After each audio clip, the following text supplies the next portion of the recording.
Hello, everyone. Welcome to another episode of Sincerely Agile with Mary. And if you're celebrating Easter, happy Easter Sunday to you. Now, as you know, this is the show where we promote the lean agile mindset, learn, unlearn, and relearn. And of course, it's a place where we want to be awesome and wholesome together. And today we have an interesting topic for you, as always: diversity and inclusion.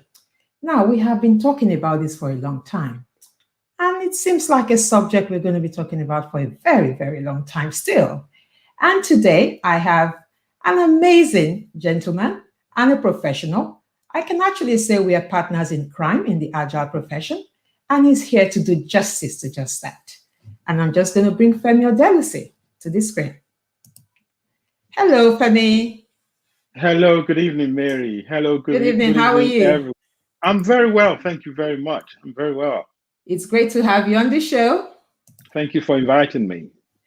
And how has it been for you today? It's nice and bright at my end of Kent. Yes, it is nice and warm. At the moment, it's 15 degrees centigrade in Essex. Wow. And it's not going to get any cooler at this minute because, the sun is just high up there. So I'm glad that you asked about the weather because it's brought a ray of sunshine into my life today, especially as we celebrate Easter.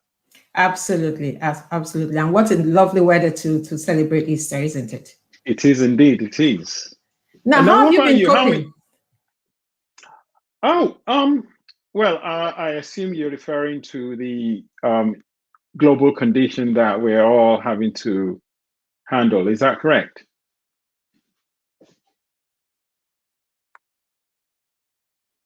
Okay, I'm still here. Can you hear me, Mary?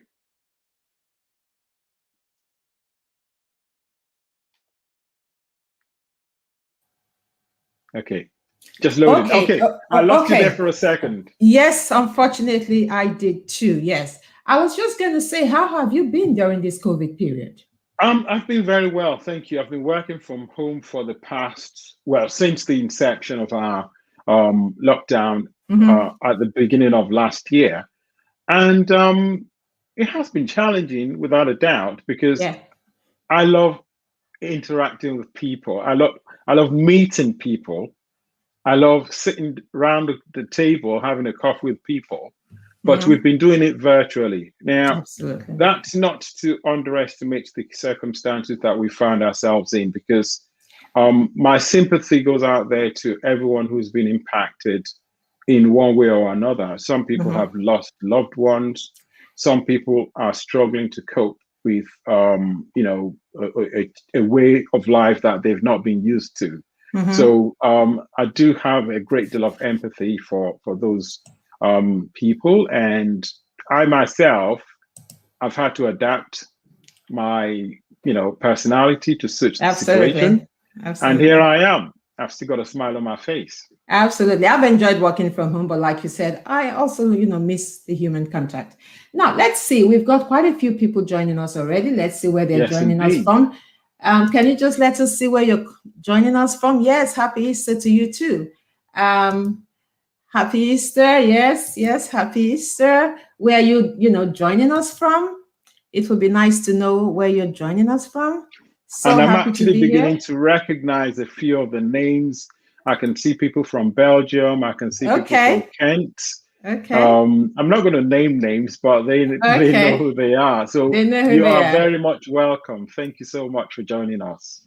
Thank you so much, Arun. Hi. Nice to have you here. Thank you, Pramalatha. Okay, let me introduce you to our audience. Femi Odelusi is an enterprise coach with the UK's largest technology and telecom provider. Prior to that, he successfully delivered numerous transformation programs in banking and the financial service sector. He backs his 40+ years finance, IT, and business experience with accreditations, including being a fellow of the Association of Chartered Certified Accountants, Certified Scrum Professional, Scrum Master Certified, Scrum Product Owner, Scrum at Scale Practitioner, IC Agile certified coach, and SAFE accredited professional and practitioner. He is also a member of the International Coaching Federation. Now, what an accomplishment, Femi. Thank you so much, Mary. I feel so flattered now. Thank you. Now, our topic for today, diversity and inclusion, addressing our unconscious biases as a business imperative. Now, I did say we've been talking about this for a very long time, but it continues to be extremely important and a conversation we must continue to have. So, Femi, let us start. Can you help us understand what this means? Well, what's diversity? What's inclusion? Well, thank you so much, Mary. And you're quite right. This conversation's been going on for quite a while. And if the truth be told, we're just about scratching the surface. We've got a very, very long way to go. Now, this conversation we're having today is just a good starting point. Some people in the audience have heard and been involved in some of the previous conversations, but I think today would mark a milestone as a point that we're beginning a new chapter in the conversation. So let's unpackage the Easter egg, should we? Yes, please. So we've got three elements that we've, included in our conversation topic for today. So on the one hand, we've got diversity. Secondly, we've got inclusion. And the third element is unconscious bias. So where do we start? I think it would be better if we start with diversity. So diversity refers to our differences. And specifically, when we say our differences, we recognize the fact that almost everybody on the face of this earth is different in one way or another. There are two general categories or types of differences that we talk about when we mention diversity. On the one hand, we refer to the demographics. Now, the demographics include things such as age, gender, class, religion, race. Now, ethnicity is separate from race. And I had to call that out specifically because in some cases, we think that when we talk about race, we're talking about our ethnic makeup. So let's carry on with what makes us different. We've got our cultural background. We've got weight. We've got height. We've got our melanin. Let's now come closer to the organization. We have organizational roles. We have beliefs. We have values. We have economic circumstances. We have statuses, and the list goes on. Now, my wife happens to work with the National Health Service, and she works in an area called the QI improvement section.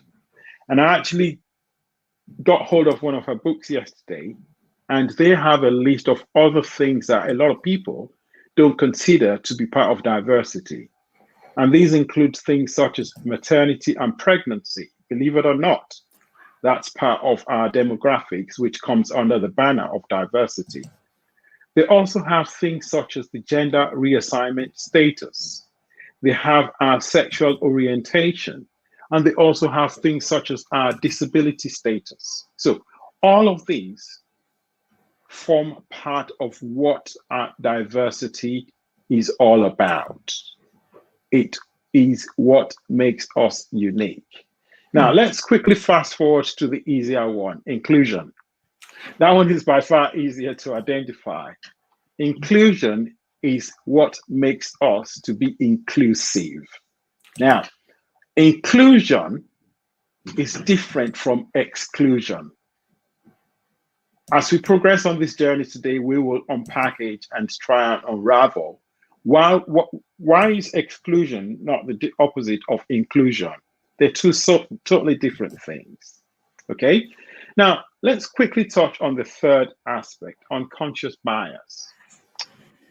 I had to sigh there, didn't I? Because believe it or not, we all have a degree of bias, an element of bias, preconceptions, stereotypes.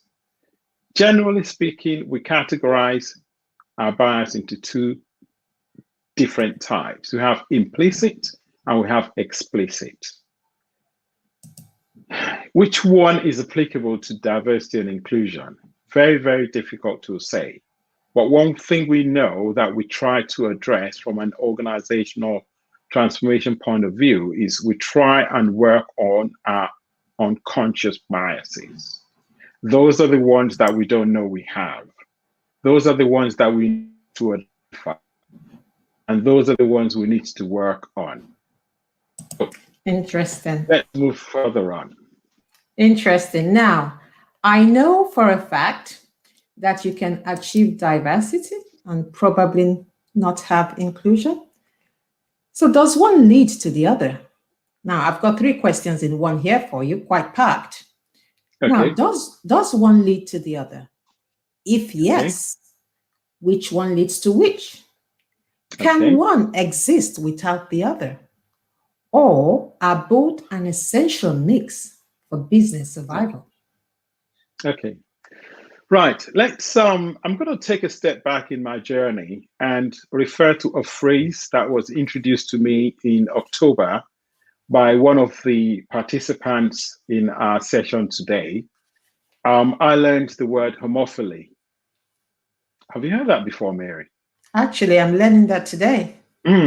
So homophily is the tendency for individuals to associate and bond with people who are like them.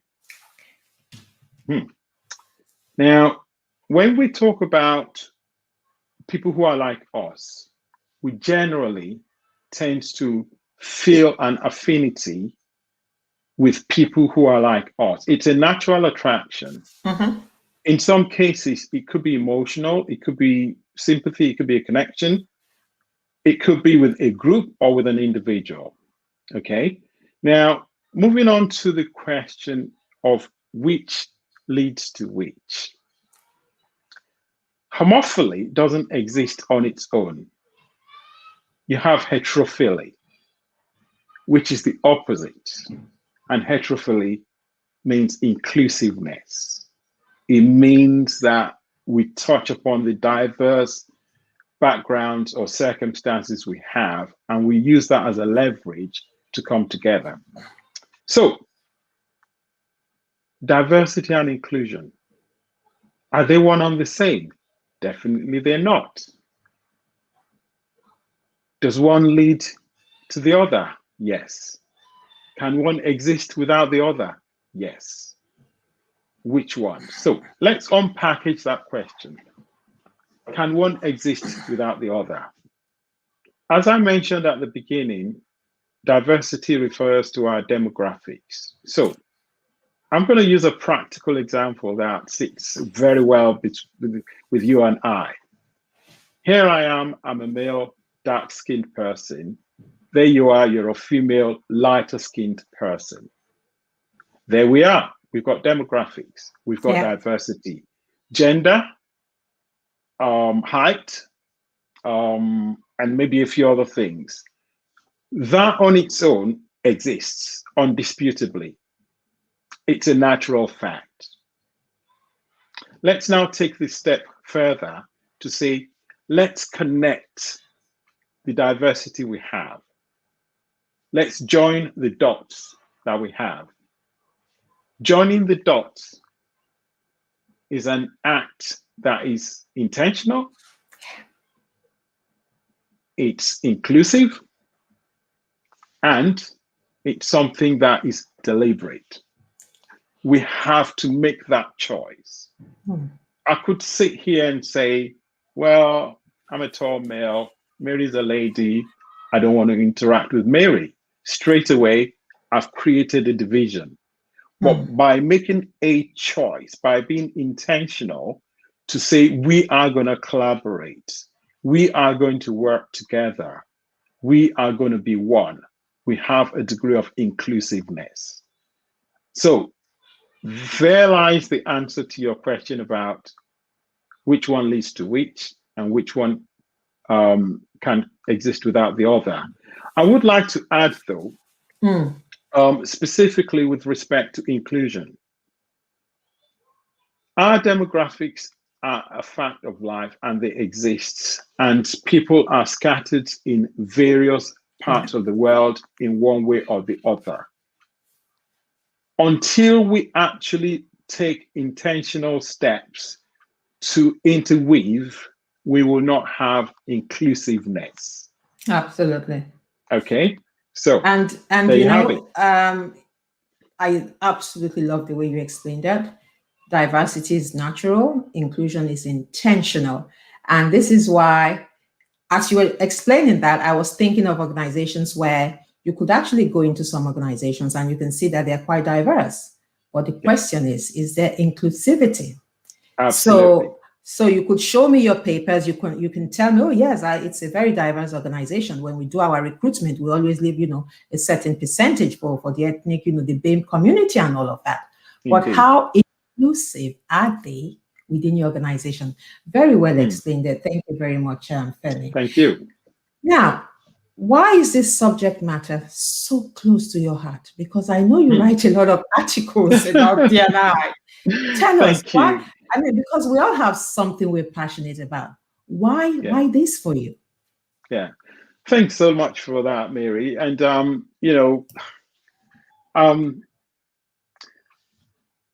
I happen to be a people's person. I am just naturally drawn to people, interaction, collaboration, getting the best out of people. And more recently, when I embarked upon my agile journey, I just realized that, look, there's a lot of work for us to do in this space. Now, I'm just going to draw a side example to a scenario that I encountered recently.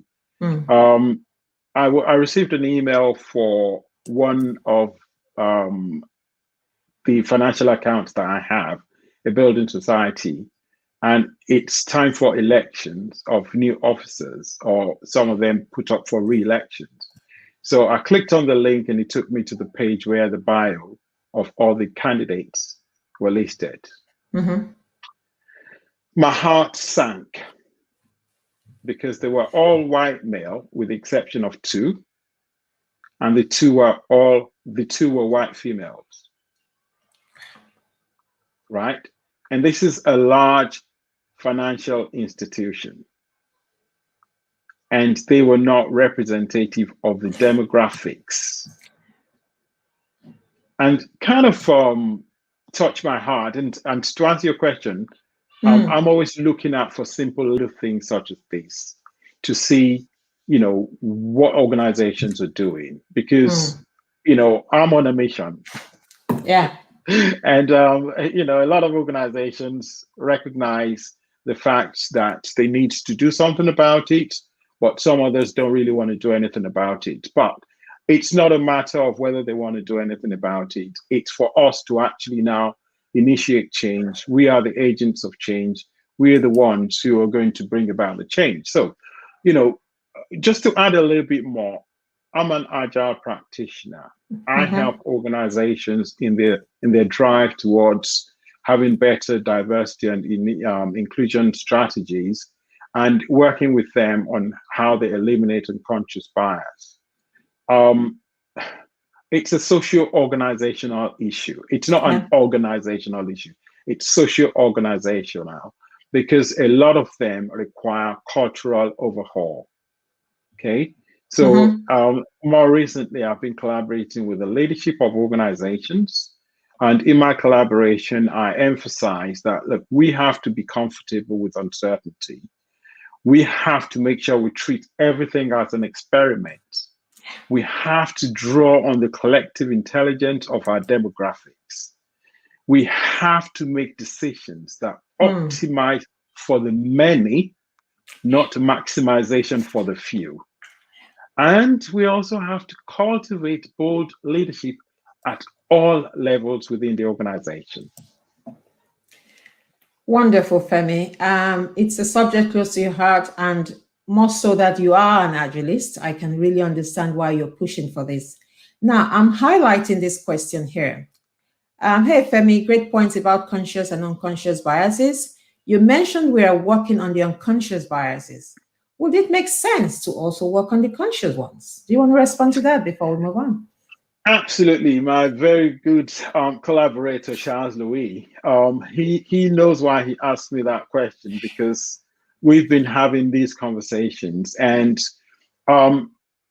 it seems that we overemphasize our unconscious biases at the expense of our conscious ones.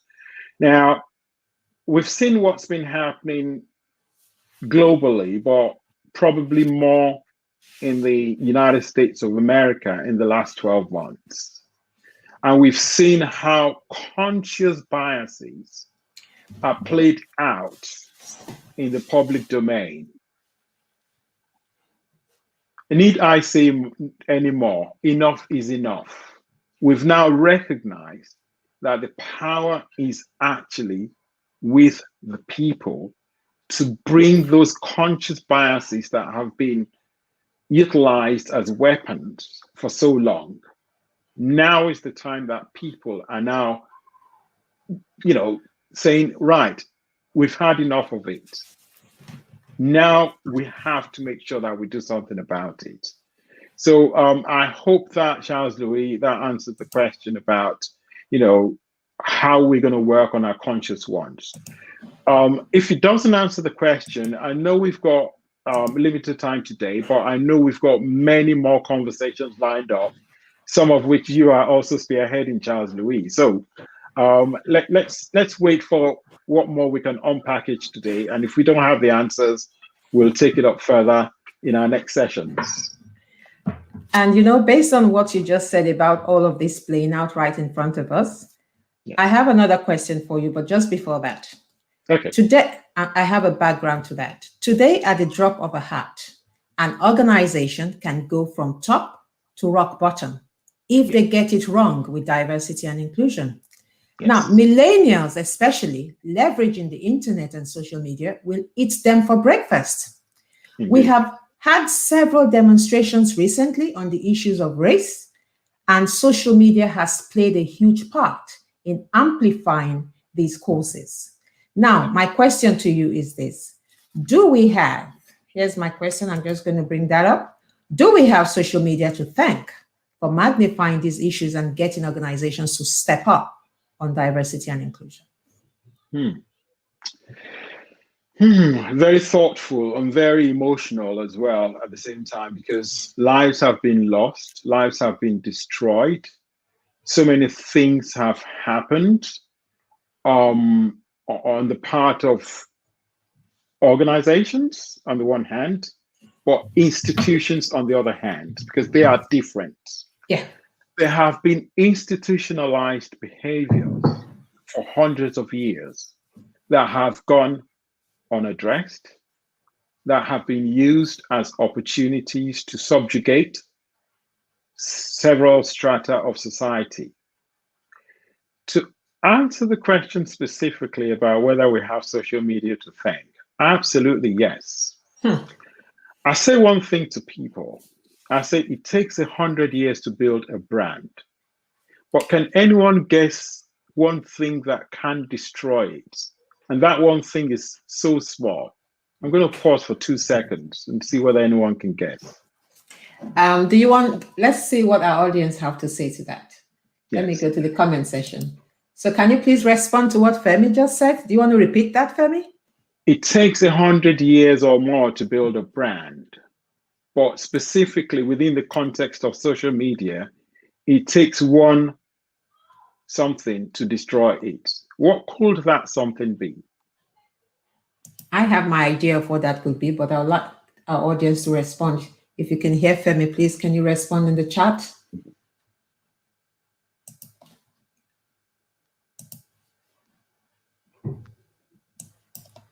I'm not getting anything just yet. Okay, let's because of obviously we've got time constraints. I've got bad experience there. Okay, yes, yes, absolutely. I'm going to say one click. One click. Right. What I had in mind was a hashtag. Okay. Okay. All you need is a hashtag, Yeah. and a brand could disappear off Yeah. the face of the earth, Hmm. just like that. Yeah. So to answer the question specifically, let's think about NSARS. Yeah. Hashtag NSARS. That's That it. was it. Let's think about Hong Kong. Let's think about other societies. Let's think about BLM. Hashtag. Hmm. That's it. So, to answer the question, organizations, institutions, they've been getting away with it for so long. But the millennials, Yeah. hashtags, we got the internet, we got social media, and then we got the collaborative efforts that Hmm. people use to raise awareness. So, to bring it closer to home, we're using all these channels, we're using these medium to raise the awareness of diversity and inclusion. And we're also using the opportunity to question ourselves, to challenge ourselves about our unconscious biases, to hold a mirror up to our face, to look ourselves in the mirror and ask ourselves questions that will make us feel a little bit uncomfortable. Yeah. So there you have it. Hmm. Thank God for social media, right? Thank God for that. Now, um, just give me a second there. Another background to my next question. Okay. It's a VUCA world, and when I say VUCA, it's volatile, it's uncertain, it's complex, it's ambiguous, right? And it Yes. is, a highly competitive market, and it calls for collective intelligence. Obviously, I mean, you and I as agile coaches, we know we need team of teams, right? To Indeed. provide solutions. Now we need collective intelligence, collective wisdom and experience and creativity. We can therefore say this makes the case for an inclusive work culture where Absolutely. uniqueness of beliefs, background, perspectives, talents, and capabilities are welcomed and leveraged for learning, new insights, and better business decisions. So, how intentional I'm sorry, I'm clicking on the wrong one there. How intentional and what new behaviors should we expect from organizations? Now, I know this is loaded, but do your best with it. I'll do my best. And thank you for actually breaking that down, because at the beginning of our session, I specifically highlighted something that I said it's socio organizational. And I specifically included social in organizational because there are some cultural elements. But just before I actually elaborate, I'm going to go back to the VUCA world that we're living in. Yeah.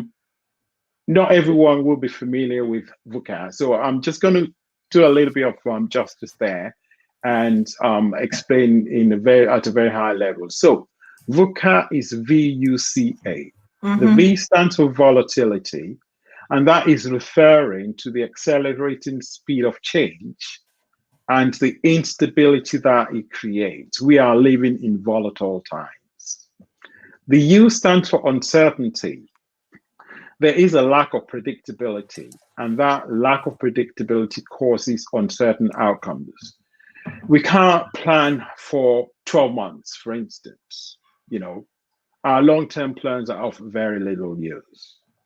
Complexity refers to the multiplex of forces. There's no clear cause and effect, and there's a lack of predictability. So again, when you look at the volatility, the uncertainty, it creates complexity. And the last element of it is the ambiguity, because you cannot predetermine an outcome. Hmm. So this is the domain of the unknown unknowns. There's a lot of confusion, and that leads to mixed feelings. So a VUCA world requires business agility. Hmm. We can say that the business agility element of it makes a case for an inclusive work culture.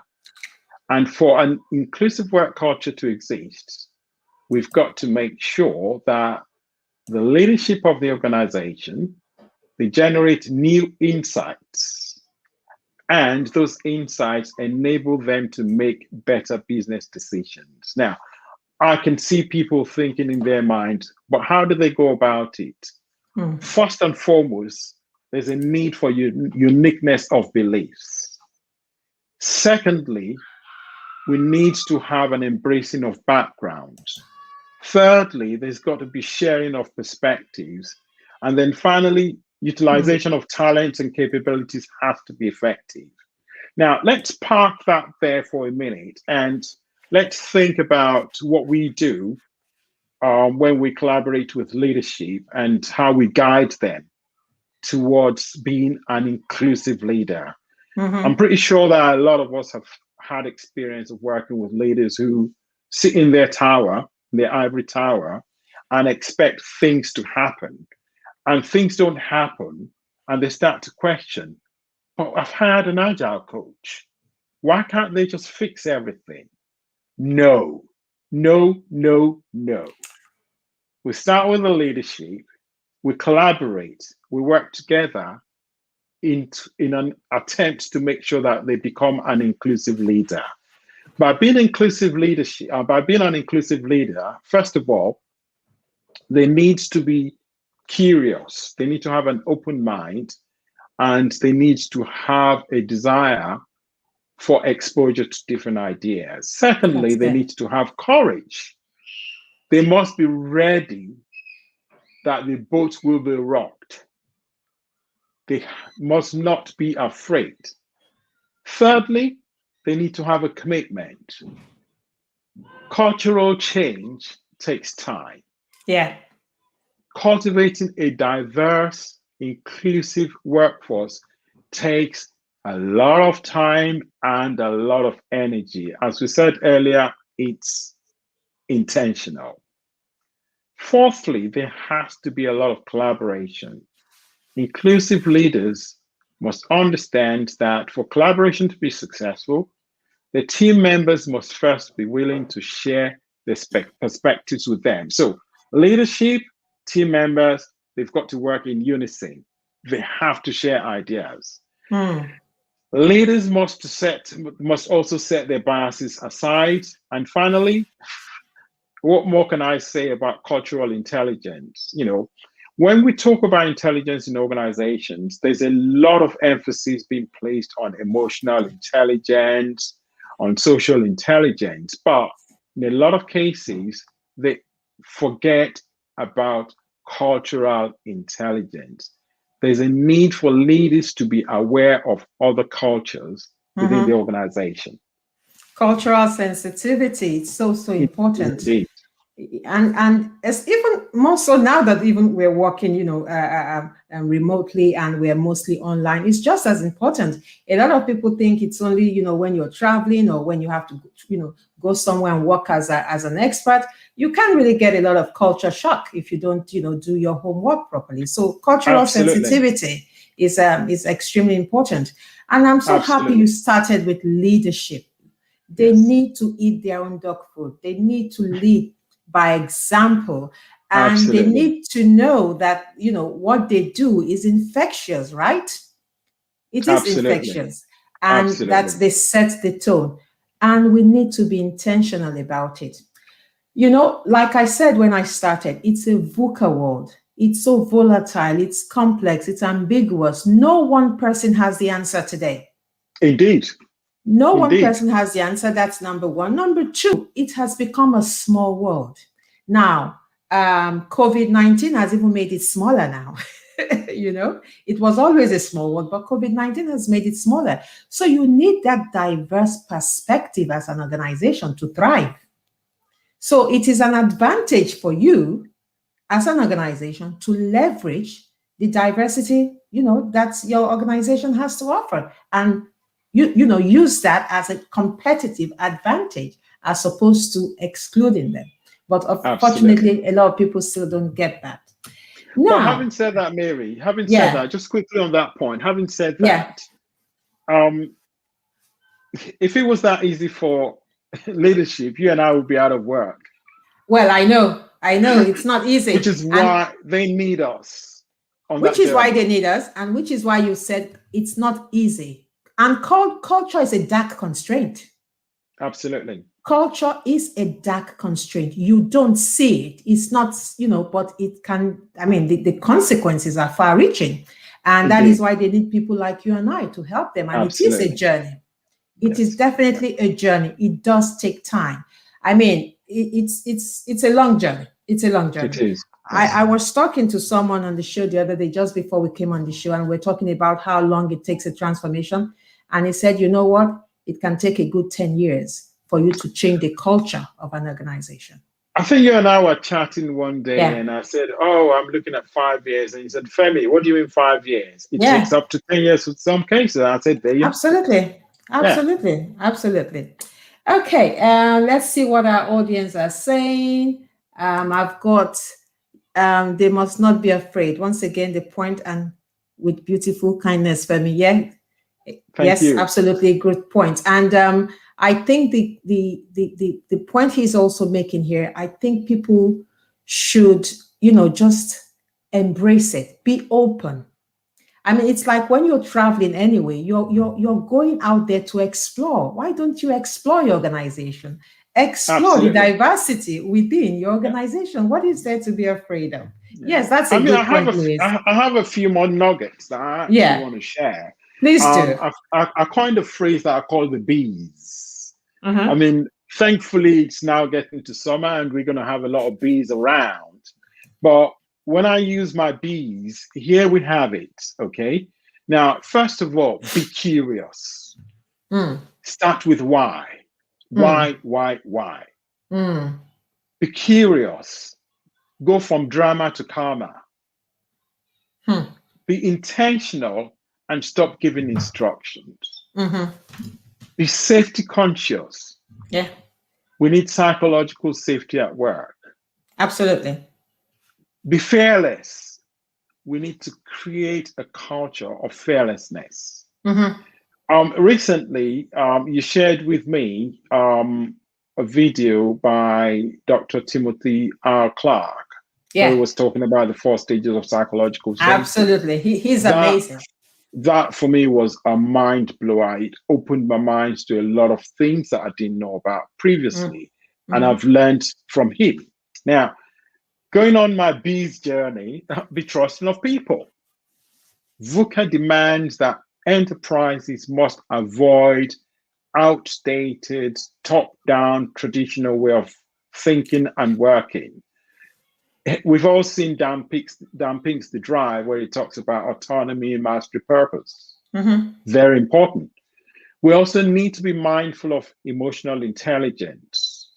There's something called the trust equation. I don't know whether that's common that people have heard of before. So the trust equation is an element of psychological safety. And the trust equation is made up of 4 parts. Number one, credibility. The words we speak Hmm. make up for our credibility. Let your yes be yes and your no be no. Number two, your reliability. We scheduled this meeting for 6 p.m. today, and by our actions, we were here at 6 p.m. Intimacy. Now, this one here refers to the safety or the security that we feel. Hmm. And the fourth element is self-orientation, our focus. The trust equation is not something that you can calculate mechanically, but it's a construct of the mind. Now, as we get more and more in this conversation, we're now getting closer to that mindset shift.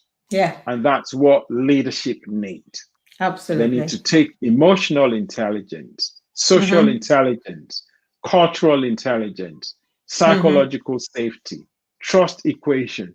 They need to use all these ingredients to create a shift in mindset from fixed to growth. A growth mindset. That is absolutely what we need. And I like what Shakirat is saying here. Hiring diverse individuals is not a solution to inclusion. It is not at all. Because you can meet your target of diversity and have no inclusion whatsoever. And like Femi Absolutely. said, you need to be intentional about it. Now, Pamela is talking about psychological safety. Of course, we need the environment to be safe in order for us to, should I say, have the courage to challenge. What do you want to say about this? Well, interestingly, Pamela and I, we work together. We address similar issues, and on one occasion, we actually had someone prompt us, "What is psychological safety? What do I need to do to ensure psychological safety?" And it was like, thankfully, I don't have much hair on my head, but I felt like pulling my hair out, because what do you tell someone about the creation of psychological safety for them? It's not something that exists on its own. As Pamela rightly said, we can't talk about diversity, inclusion, equality, bias without bringing in psychological safety. Now, the reality of it is that all of these individual components, individual elements, they all form the pot of psychological safety. Some of us may have seen Amy Edmondson's video on YouTube about psychological safety. Yeah. She referred to the pilot. She referred to the executive in the boardroom. She referred to the clinical nurse. Yeah. They all existed in a culture of fear. Yeah. The fear of not being able to speak up. The fear of not being able to challenge. The fear of not being able to express their opinion. And it's crippling. It is crippling. As Shakira mentioned, a lot of organizations recognize diversity and they actually include it in their mission statement. But that's where it stops. Absolutely. There is no joining of the dots. As Dr. Clark mentioned, you draw the diagonals to actually link those individual components of your demographics together. That's what makes inclusion. That's where psychological safety exists. Now, I have a formula about what organizations need to do, and it's called CVE. It's called Culture, Values, and Ethics. Organizations, especially, and this is quite sad, it broke my heart when it happened, straight after the George Floyd incident. Organizations started using a black background and, putting statements out there and, being supportive. And we appreciate, the human race appreciates those steps that were taken. But is that what it's all about? No. Is it just about putting out a corporate statement? How about actually taking proactive steps? Yeah. How about having code of ethics within the organizations? How about building culture, value, and ethics statements and put it into corporate literature and make it intentional and explicit that we have to abide by what we're preaching? We're not doing it for marketing purposes. We're not doing it for statistical purposes.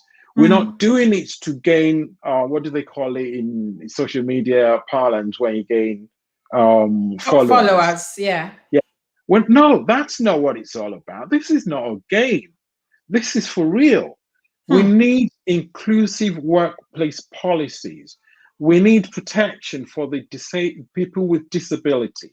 We need women who are going on maternity leave to actually have better rights.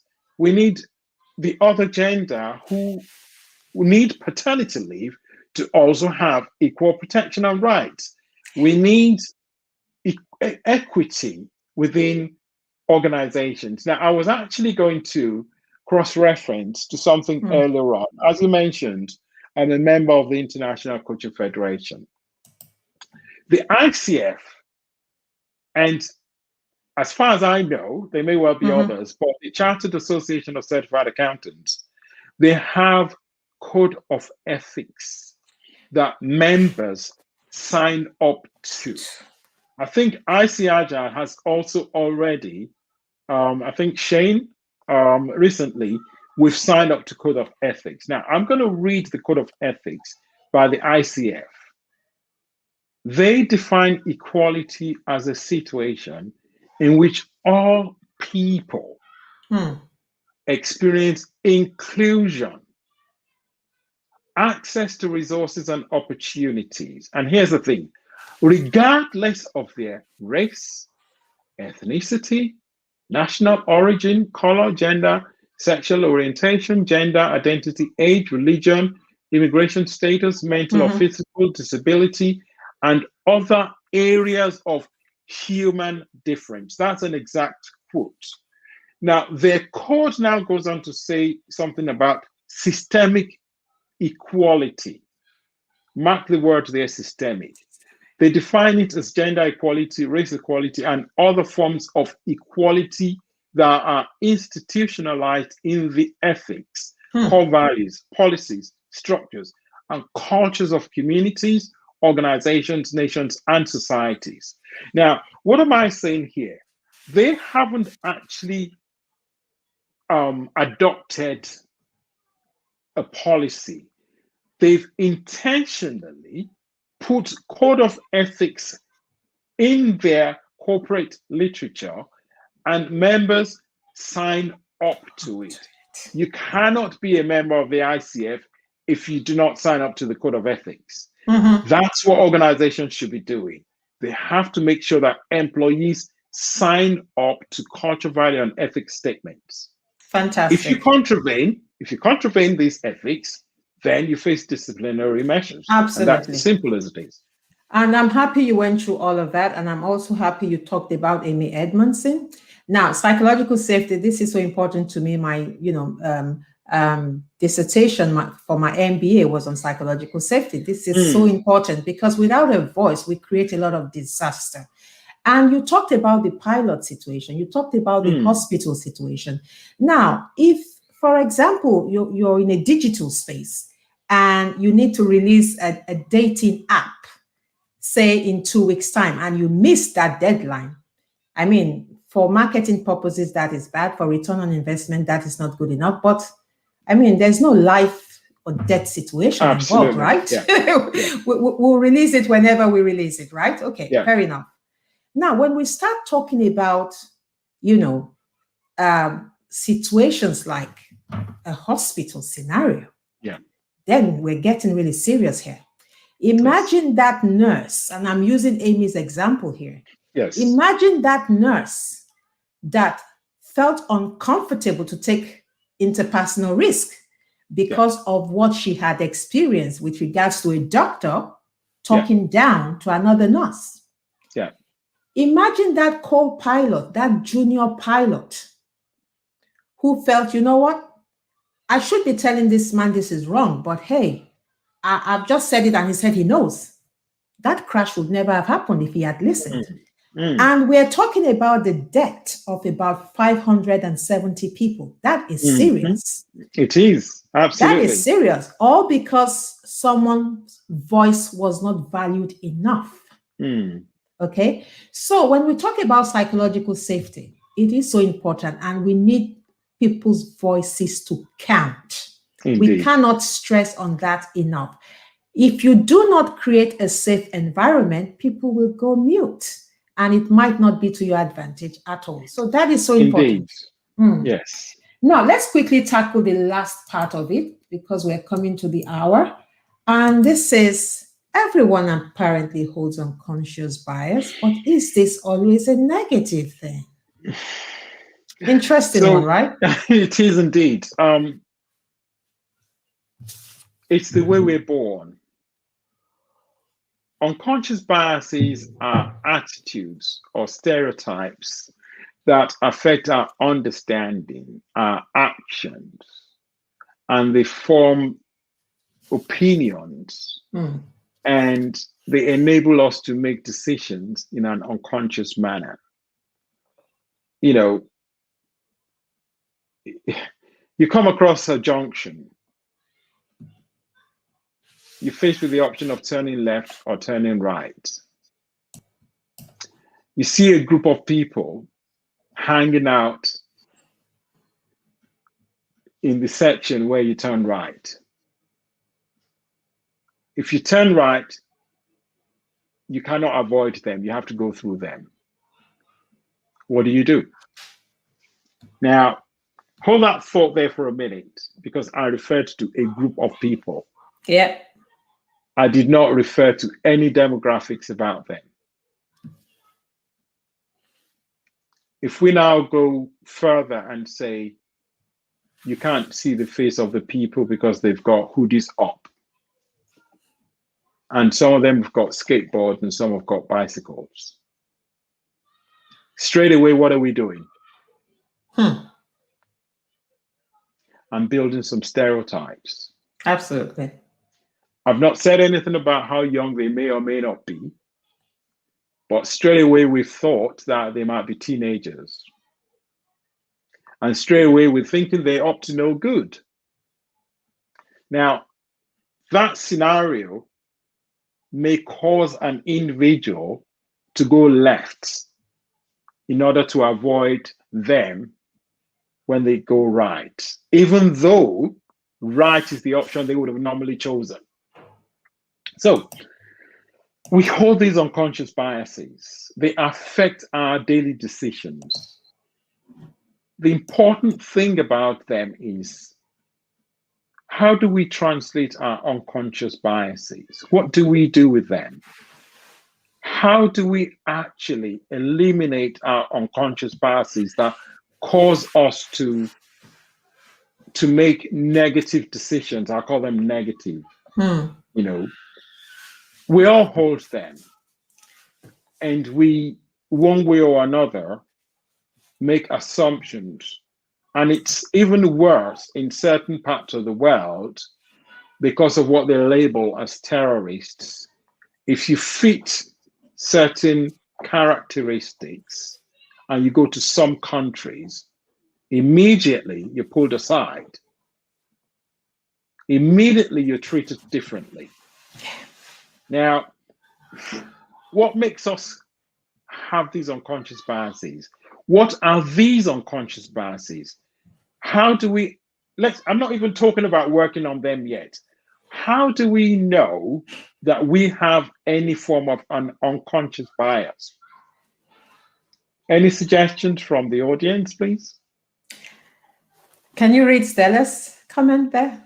Yeah, she's turning left.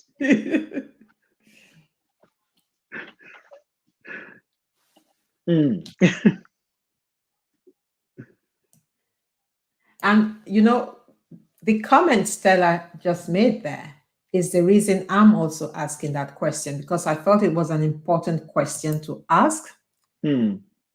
Exactly. And that is why I asked that question.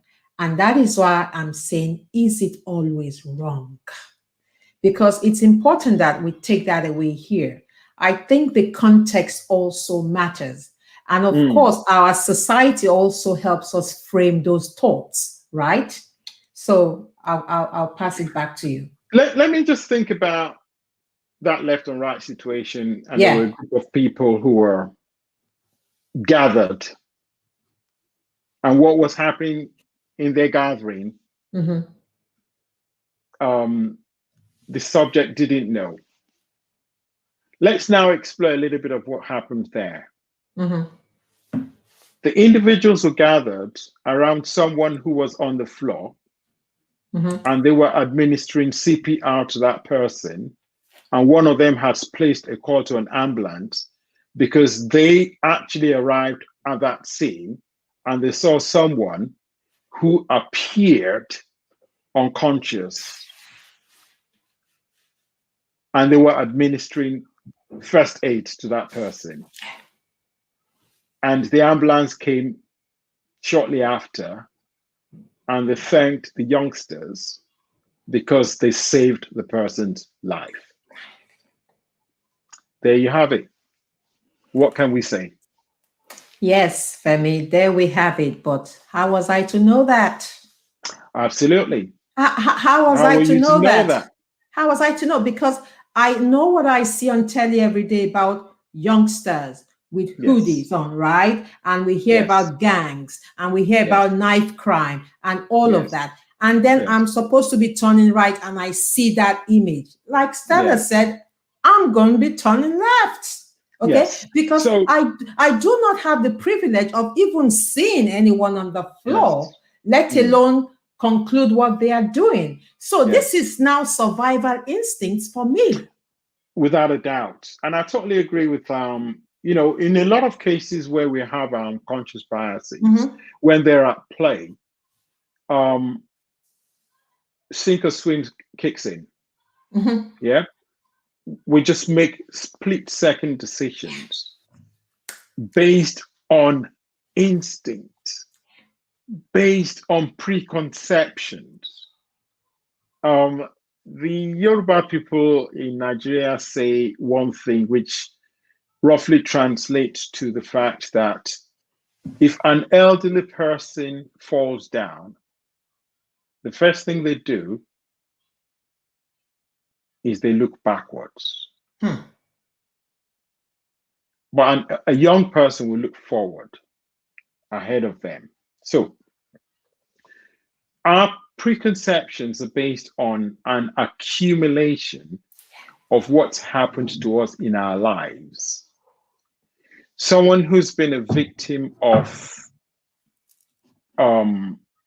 street crime is more likely to be cautious when they're walking down the streets. They will not walk down a dark alley. They will more likely walk in the company of another person.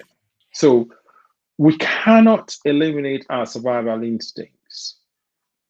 Within an organizational context, what we are asking for is this. Let's be curious. Let's have courage.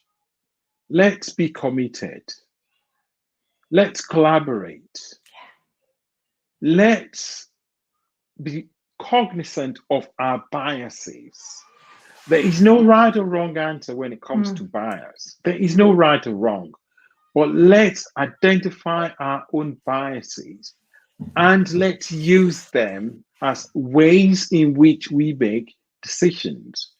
Let's be courageous to express an opinion. Now, one of my most favorite books, which I've got up there, is Turn the Ship Around by David Marquis, where he was trained for Olympus, but he ended up with the nuclear submarine. And he wrote the book as if everything happened in one go, and he wrote the book as if he knew where the end result was going to be. No, he didn't. He struggled through, and he was intentional about stopping to give instructions, but he didn't empower. He created an environment where the people who were undertaking tasks and activities had better clarity and they were competent at what they were doing, such that when they wanted to seek permission from him, they didn't come and say, permission to sink the submarine. They would say, I intend to submerge the submarine because my coordinates read XYZ, my depth is XYZ, and I will do ABC. So they'd already undertaken what they needed to do. I think we're going to go beyond our time box for about 10 minutes. Normally, I like to stick to the time box, but I think this is so important. So with the permission of my guest, is that okay with you, Femi? For us to go for another 10 minutes? Perfectly okay with me. How about the guests? And for my audience as well. If it's okay with you for us to go another 10 minutes, because I really want to hear this analysis. Please just say yes if it's okay with you. Just 10 minutes. Let's go over our time box. Okay, there you go. Go ahead, Thank you Femi. so much for everyone. So Thank what we're you. saying here is this: being intentional is absolutely important. And how are we intentional? How do we do something with intent? Number one, we've got to have our facts at our fingertips. Number two, our curiosity has taken us to the point that we've generated insights. Number three, we've collaborated with others. I mean, I've worked in organizations where a product owner is writing user stories and giving the user stories to the team members to work on. It could work, but it's a recipe for disaster. Absolutely. I've worked in organizations where they've employed a scrum master, they've employed a product owner, they've got one squad member who's just been onboarded, and the scrum master is being told to set up the ceremonies. They haven't got a squad yet. How can you set up the ceremonies? Who are you setting them up for? Exactly. What time zones are they going to be? Exactly. Especially now. Especially now. Yeah. Who should be the ones making decisions about when ceremonies should take place? It's the squad members. Absolutely. It's not the leadership. It's not the product owner. And this is what Dan Pink was talking about in The Drive, when he talked about autonomy, when he talked about mastery and when he talked about purpose. Yeah? AMP is absolutely significant. Let those who are close to it be the ones making decisions. Now, David Marquis followed up his book when he wrote another one that he said, I think it's Leadership is Language. I think that's the name of that book. Yeah, Leadership is Language. He says, the hidden power of what you say and what you don't. Now, all of these, you know, if we were to put all these on a piece of paper as dots all over the place, we now draw lines and connect the dots, and it would make sense when we draw the lines. Leadership is Language is the title of the book, but it also says the hidden power of what you say and what you don't. Now, let's go back to Amy Edmondson's scenario. The nurse, the pilot, the executive. What you don't say can cost lives. Absolutely. What you say can save lives. Absolutely important. Okay. So, and Femi, please, if you can just go back to the Marquis situation, where should I say power? The environment had been created, but they were using facts and figures, and they were considering who would be affected if they took those decisions. So I'm taking a decision, but I've already thought ahead who is going to be affected with this decision. Okay, and he himself, he was willing to be vulnerable. Because absolutely. Pamela is saying here, giving up control is challenging for leadership. He was willing to give up that control to say, I don't know, because I was trained in a totally different kind of submarine. So can we go back to VUCA? Yes, VUCA. Vulnerability. Yeah. That's the V. Yeah, that's the V. I don't know. So I'm in this strange environment. I am not the expert. I don't have the answers. I must be magnanimous enough to say I don't know, because we have lives involved. And absolutely. This is so difficult for leadership to do. And we see it every day. We see it with managers not being able to stop being, this command and control kind of managers. Yes. They still want their hands in the pie. They cannot trust. They are finding it difficult to trust. So this is absolutely. So important. So when we talk about being intentional, it then takes us back to the code of conduct, right? Or ethics, if you like. It does. Yes, it does. Absolutely. And being intentional. Yes. So right at the beginning, what we did say is that diversity is natural, inclusive is intentional. Mm-hmm. The more we peel the onion layers, the more we're discovering what lies within. Intent is probably the best thing that you can use to create psychological safety. I intend to sink the submarine. If we remember, David McHugh retained only one function on his submarine. And the one he retained was that he was the only person who was allowed to press the button to launch that nuclear missile. He retains because he did not want to live with the conscience of that. Now, what that means is that certain decision making should be delegated to those who have the mastery, those who are closest to it. But the leadership have to work in collaboration with them. What tends to happen in some organizations is that they create their mission and vision statements. Mm-hmm.